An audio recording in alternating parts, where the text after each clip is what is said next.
Locked On Podcast Network and Odyssey present Locked On Sports Today.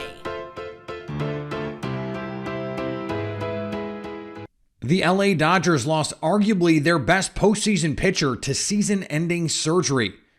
Are we expecting too much of Jalen Hurts? And the Yankees have fallen back to earth in a humbling way. You hate to see it. I'm Peter Bukowski, starting your day with the can't-miss stories and biggest debates in sports. You're Locked On Sports Today. Searching all major sports. Found. Let's start with the biggest story. The LA Dodgers beat the Milwaukee Brewers 4-0 on Monday night, but it was a loss they suffered that will resonate for the rest of the season. Walker Buehler is going to have season-ending elbow surgery, and this is a huge blow for a Dodgers team that fancies itself as a World Series contender. With Locked On Dodgers, Jeff Snyder joins me now. And Jeff, the Padres, who are chasing the Dodgers, are not going to have their superstar player. This is a frontline pitcher that the Dodgers are going to lose. How do they make up for this loss? Well, the good news is they've already started making up for it. They haven't had Walker Buehler for the last couple months. And even when they did, he wasn't good this year. And so everything they've done, it's easy to see this as a big blow, but everything they've done so far this year, which is, first team to 80 wins, easily the best record in baseball, best ERA in baseball, specifically when we're talking about pitching, all of that was done without Walker Buehler, essentially. In fact, their team ERA gets better now that Buehler's out. Buehler, there are only 3 guys on the active Dodgers roster with worse ERAs than Walker Buehler had this year. And that's Reyes Maranta, who is going back to the minor leagues soon, Phil Bickford, who's going back to the minor leagues soon, and Craig Kimbrell, who people want his head on a stick. That's where Buehler would fit in right here. Now, obviously, what we were hoping was that Buehler would come back healthy. He has a history of being really, really good in the postseason, if you believe in that particular superpower. We were hoping that his struggles this year were related to the elbow problems and that he would get healthy and come back and give them a boost. But really, all we're talking about here is not getting that boost because they weren't necessarily relying on him, and he hadn't really contributed that much this year anyway. We have seen Walker Buehler not just pitch, but pitch well in the postseason. So where does that burden fall for this Dodgers pitching staff now? Where can they turn to get those crucial innings in a series with the Mets, in a series with the Braves, when it's all on the line? Yeah, and like I said, they do have the best ERA in baseball this year, including the best starters ERA. And so Julio Urias has been really, really good this year. Tony Gonsolin has been really good. Tyler Anderson has been better than anybody could have hoped for. Clayton Kershaw is hopefully going to be back. And maybe the biggest wild card in all of this is Dustin May, who has been out since last May with Tommy John surgery. He will be making his season debut. He just finished his rehab stint on Sunday. He's making his season debut this coming Saturday in LA against the Marlins. In his rehab stint in AAA, he was dominant. He's throwing 99, 100 miles an hour. He's striking out a ton of guys. He's added a bunch of muscle. He looks great. I saw him in person when Oklahoma City was playing in Salt Lake a couple weeks ago. He looks great. His stuff looks really good. And so, we're not going to expect Dustin May to go in and be their number one starter in the postseason. But I think I expect Dustin May to be significantly better than Walker Buehler was earlier this year. Maybe not what we were hoping to get from Buehler, but I think Dustin May can kind of fill that gap. And then the rest of that gap, I think they're counting on the offense to fill that gap. There's 2 ways there's one way to win a game is to score more runs than your opponent. And there's 2 ways to do that. Score a bunch or don't allow very many. And the Dodgers have been really good at both of those things this year. And the offense is clicking. Max Muncy is clicking. Cody Bellinger's showing signs of getting it together. And, the offense, obviously in a series against the Mets, nobody's going to knock Jacob deGrom around. But I feel good about the Dodgers' chances of scoring enough runs to win and having enough pitching to get the job done. You're really not doing a great job of helping me sell this. There's something wrong with the big bad Dodgers, Jeff. You're really not helping my case on this one. Maybe we should talk beforehand next time and get you a better angle to start with, Peter. No, I'm feeling good about it because, like I said, they haven't had Buehler all year, and they've done great. And so it's a really good baseball team, and anything can happen in the postseason in a short series. But the Dodgers are a really good team, and they're going to be the favorites for a good reason, because they're the best team on paper, and it's just a matter of translating that from paper to on the field, and who knows what's going to happen there. Stay up to date on the LA Dodgers by subscribing to Locked On Sports Today and the Locked On Dodgers podcasts on the Odyssey app, YouTube, or wherever you get podcasts. Thanks for making Locked On Sports Today your first listen. Coming up, are we expecting too much of Jalen Hurts this year? Here's what to look for on BetOnline, your number one spot for all your gambling needs. Let's look at some NFC East futures. The Dallas Cowboys have the shortest odds to win the division, but only by a little bit. BetOnline has the Cowboys at plus 130. Right behind them, BetOnline has the Philadelphia Eagles plus 160 to win the East. The Washington Commanders plus 500 and the New York Giants plus 750 round up BetOnline's NFC East division winner odds. BetOnline, where the game starts. The battle for golf is escalating. According to reports, Tiger Woods is scheduled to meet with several of the top golfers in the world Tuesday in an effort to rally support around the PGA Tour in its ongoing battle with the rival LIV Golf Series. A player who was invited to attend the meeting told ESPN that it will include many of the top 20 players in the world and a handful of other influential PGA Tour members who haven't defected to LIV Golf. It will take place shortly after a previously scheduled PGA Tour Players Advisory Committee meeting at Wilmington Country Club. Of course, the commissioner is scheduled to also meet with the group of players sometime on Wednesday, according to reports. Stay here for the Gipper? Is that something? Can we do that? No, probably not. But this situation is only getting uglier and wilder by the day.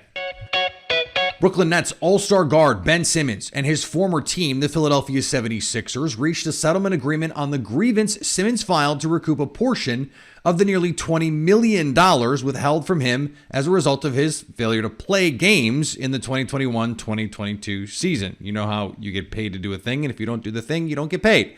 Philadelphia had repeatedly insisted that Simmons was in breach of his contract under the collective bargaining agreement between the NBA and the NBAPA, and had the right to recoup the money advanced to him before the season. After Simmons made a trade request, the 76ers maintained Simmons breached his player contract upon failing to show up for the start of training camp and refusing to play during the preseason and regular season. Again, that whole pesky paid to do a thing, not doing the thing. The sides entered into an arbitration process but reached a settlement agreement prior to judgment. The Texas Rangers fired manager Chris Woodward on Monday amid a season of dissatisfactory progress, despite the investment of more than $500 million guaranteed dollars in the free agent market over the winter, the team announced. The Rangers occupy third place in the AL West with a 51-63 record.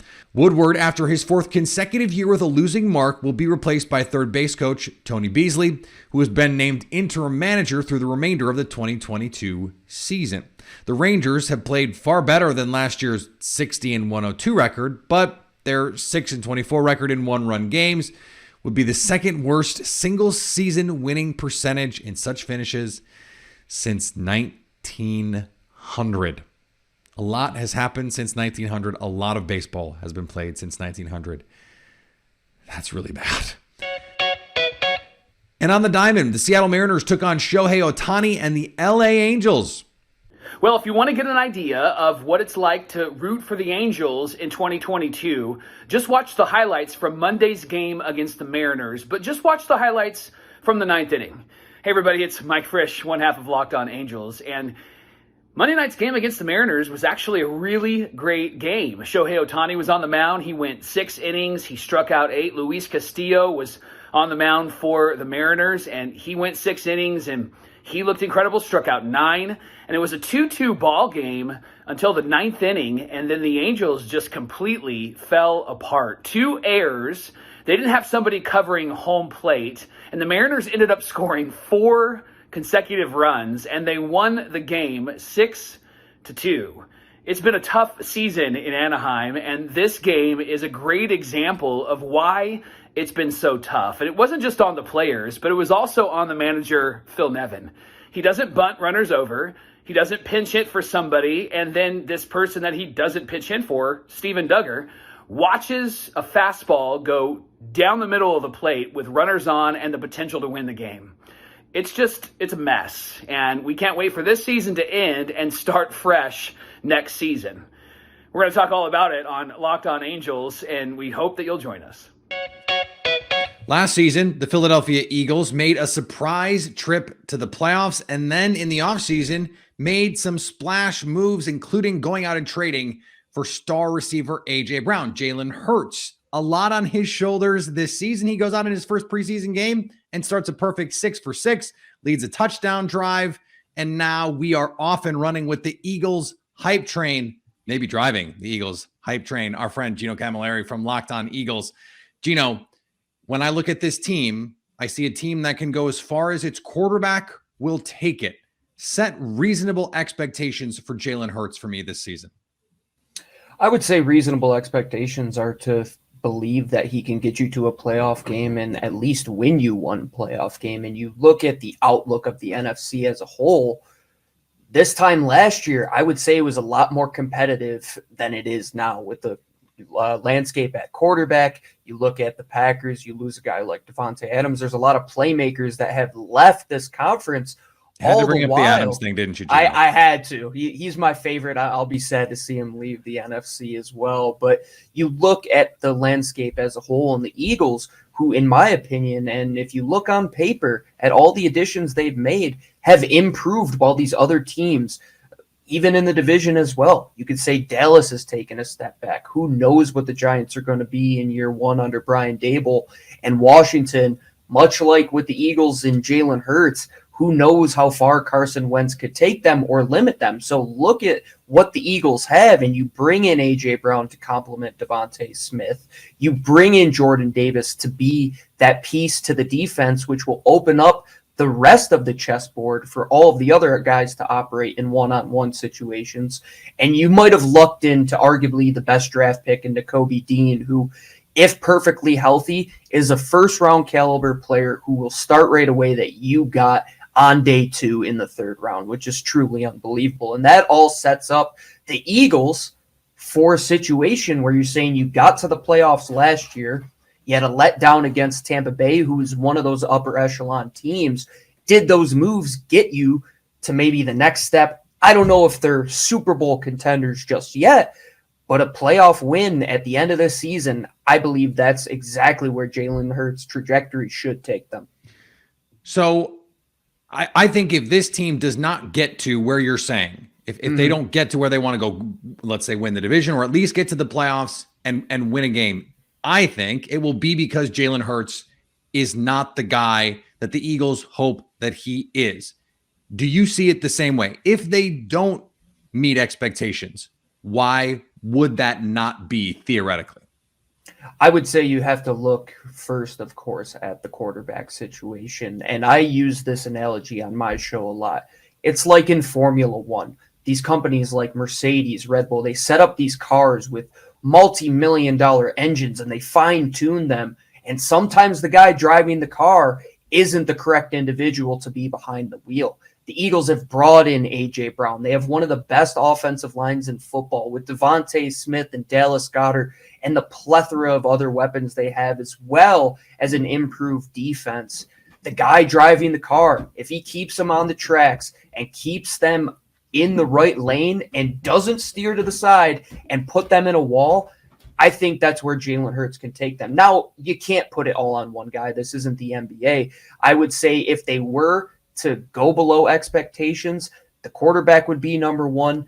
Let's say the offensive line has some injuries. Let's say the defense, in a year where they're transitioning from more of a 4-3 base to a 3-4 and odd look, maybe that transition is a little tougher. But all of the pieces that they have would say that they can get it done everywhere else. Now can the guy driving the car keep them out of the wall and keep them in contention for a podium? And Jalen Hurts, he'll have no excuses after this year. And he's not a guy that will shy away from that competition. If you've seen what he has went through in his time in Alabama, all the different offensive coordinators he has gone through in his time as a quarterback between Alabama, Oklahoma, and now the Eagles, he is going to step up to the test. And just what we saw in that preseason game, a couple of those questions we had, can he stay in the pocket? Can he fix his mechanics? Can he get into a rhythm as a passer? Well, I know it's just a little glimpse of it, but if he continues on that trajectory and that arc that we have seen so far, let's hope that we're not having a quarterback controversy come this time next year. Stay up to date on the Philadelphia Eagles by subscribing to Locked On Sports today and the Locked On Eagles podcast on the Odyssey app, YouTube, or wherever you get podcasts. Coming up, just how far have the Yankees fallen? Not long ago, we were talking about the Yankees vying for 120 wins. Now Yankees fans are nervously checking the standings to see just how many games they are ahead of the next best team in the AL East. As Stacey Gatsoulias and Abby Mastracco cover the Yanks daily for Locked On Yankees, they see this year's team being not all that dissimilar to last year's. You know, here's what I've noticed, because we just talked about how the Yankees were finding ways to win previously. And now they're finding ways to lose. Well, but yeah, they kind of are. But Brian Cashman talked about how at the trade deadline, he talked about how they're never really out of games.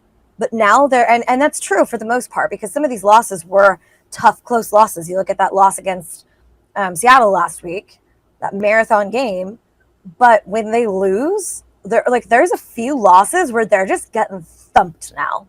Yeah. And that was not happening earlier this season. They weren't getting totally stomped on like they have been a couple times in the last few weeks. Right. For the most part, what Cashman said still rings true, but now you're right. They are just finding ways to lose. Yeah. It's crazy. It's not a fun thing to watch, mainly because it would be easier if they were like this all season, but they went from one extreme to the other. Like, they've gone from being a team that was on an unachievable 120 win pace to playing like one of the worst teams in the league for 2 weeks now. And it's like, what is happening here? It's really, really odd. We talked about last year where they would do that, where they'd rattle off a bunch of wins, then lose a bunch of games. And it feels like that feeling again. Yeah, these big market teams spending all of this money, having some bad luck, some bad things happen to them. There are fan bases in a lot of cities right now playing the world's smallest violin. They would kill to have the problems the Yankees and the Dodgers have right now. And speaking of killing, death, taxes, and Alabama being ranked number one. Well, okay, maybe it's not that automatic, but it feels like it, right? The Crimson Tide are number one in the Associated Press preseason college football poll for the second straight season and 9th time overall. Ohio State is number 2 with 6 first-place votes from the media panel, and defending national champion Georgia is in 3rd with 3 first-place votes. Clemson, number 4, Notre Dame round out the top 5, setting up a tantalizing opener at Ohio State on September 3rd. It does feel like that top 4 we should just write in pen, skip to the end of the season, play the playoffs. Those are the best 4 teams. Those are probably going to be the 4 teams in it at the end. Thanks for making Locked On Sports today your first listen. Now go find your favorite team's Locked On podcast and make them your second listen. Coming up tomorrow, who's looking good in the NFC North? So at least until tomorrow, stay Locked On Sports today. Locked On Podcast Network and Odyssey present Locked On Sports Today.